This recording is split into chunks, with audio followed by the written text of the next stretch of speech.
3 বার বা 5 বার তাসবিহ পড়ি সুবহানা রাব্বিয়াল আযীম, আবার সেজদাও মানে 3 বার বা 5 বার পড়ি। এখন আমার প্রশ্নটা হলো কি, যে রুকুতে যদি আমি 3 বার পড়ি বা 5 বার পড়ি, কিন্তু সেজদা সেই সংখ্যাটা কি মানে ঠিক রাখতে হবে সেজদায়, বাধ্যতামূলক কিনা? অনেক সময় হয় কি মনে নাই।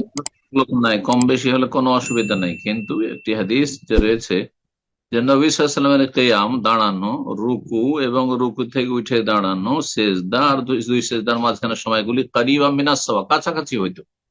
এখন এই কাছাকাছি হইতো, এর উপরে তো আমল আজকাল অধিকাংশ লোক করছেন না। দুই সেজদার মাঝখানে সেজদার সমান কথায় বসে থাকছেন। আর আজকাল যদি কোন ইমাম বসে থাকে অতক্ষণ, তাহলে সুবহানাল্লাহ শুরু হয়ে যেত, ভুলেই গেছে হয়তো এক সেজদা করে।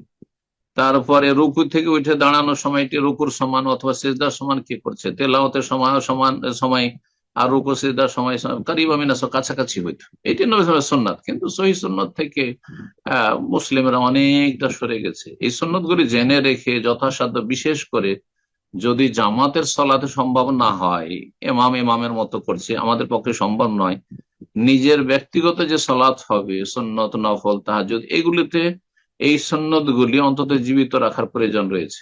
যে আমাদের কিয়াম, আমাদের রুকু, রুকু থেকে উঠে যে দাঁড়ানো কওমা রয়েছে, তারপরে আপনার যে সেজদা রয়েছে, সেজদার মাঝে সময় রয়েছে জলসা, এগুলি করিব কাছাকাছি যেন হয়।